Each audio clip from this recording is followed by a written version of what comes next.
जी सर्वसाधारण सभा झाली त्या सभेमध्ये काही उपसूचना मांडण्यात आल्या. त्या उपसूचनांवरती तुमचा आक्षेप केला. त्या आक्षेप काय साध्य होते त्या उपसूचना नक्की कुठल्या प्रकारच्या? पिंपरी चिंचवड महानगरपालिकेच्या सन 2017च्या सार्वत्रिक निवडणुकीमध्ये 15 वर्षे सत्तेवर असणाऱ्या राष्ट्रवादी काँग्रेसला पिंपरी चिंचवडकर नागरिकांनी सत्तेवरून पायउतार करून भारतीय जनता पक्षाला एक हाती सत्ता दिली. तदनंतर पुन्हा एकदा म्हणजे गत निवडणुकीमध्ये भारतीय जनता पक्षाला बहुमत देऊन या महापालिकेमध्ये सत्ता दिली. 2017च्या सार्वत्रिक निवडणुकीमध्ये महानगरपालिका असेल किंवा स्थायी समितीच्या माध्यमातून उपसूचनांचा विषय असेल, वाढीव खर्चाचा विषय असेल किंवा मुदतवाढीचा विषय असेल किंवा सल्लागार निवडणुकीचा विषय असेल, सार्वत्रिक निवडणूक 2017मध्ये अशा प्रकारचा राष्ट्रवादीचे सत्ताधारी लोक अशा प्रकारचा कारभार करतात आणि त्यामुळे या महानगरपालिकेमध्ये भय आणि भ्रष्टाचारमुक्त महापालिका आम्ही करू, या महापालिकेचा कारभार स्वच्छ, पारदर्शक आणि लोकाभिमुख करू, अशा प्रकारचं अभिवचन सत्ताधारी भारतीय जनता पक्षाचं होतं.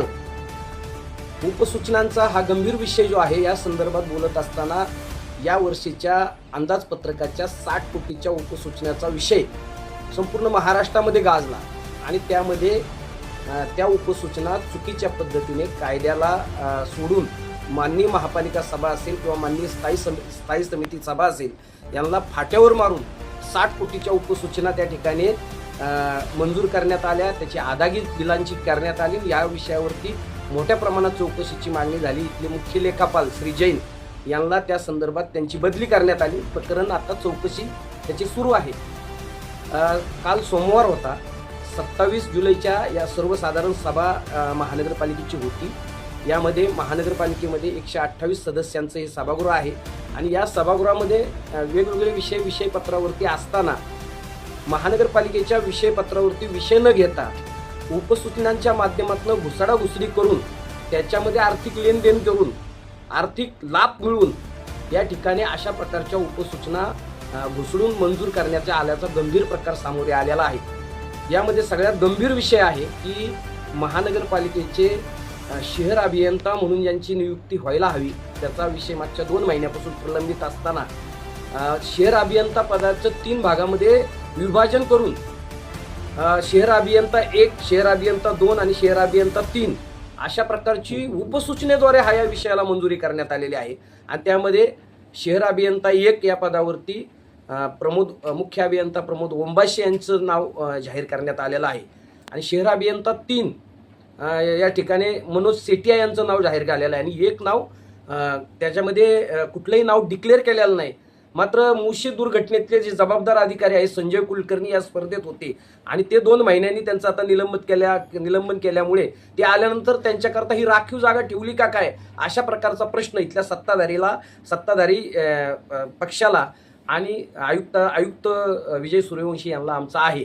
त्याचबरोबर महानगरपालिकेच्या विविध कामांच्या संदर्भात त्यामध्ये महानगरपालिकेचं मुख्यालय आहे, त्यामध्ये 280 कोटी रुपये विद्युत विषयक कामे, सिमेंट कॉन्क्रिटीकरणाचे कामे, विविध विकास कामाच्या नावावरती जवळपास 1000 ते 1200 कोटी रुपयांपेक्षा अधिक रकमेच्या उपसूचना कालच्या सर्वसाधारण सभेमध्ये महानगरपालिकेच्या सभेमध्ये विषयपत्रामध्ये घुसडून त्याला मंजुरी देण्यात आलेली आहे. संबंधित सत्ताधारी पक्षाच्या नगरसेवकांनी त्या संपूर्ण उपसूचना वाचण्याची तस्ती देखील घेतली नाही. त्यांना विरोधी पक्षातले ज्येष्ठ नगरसेवक योगेश बहल यांनी या उपसूचना कायद्याप्रमाणे वाचल्या पाहिजे अशा प्रकारची मागणी केलेली असताना सत्तेचा जो काही माज त्यांनी दाखवलेला आहे किंवा सत्तेमध्ये प्रचंड बहुमत, पाशवी बहुमताचा वापर करून हा विषय पुढे रेटून नेण्याचा प्रयत्न केला. कुठलीही उपसूचना वाचली नाही आणि जवळपास 1000 ते 1200 कोटीपेक्षा अधिक रकमेच्या उपसूचना या ठिकाणी काल त्यांनी मंजूर केलेल्या आहेत.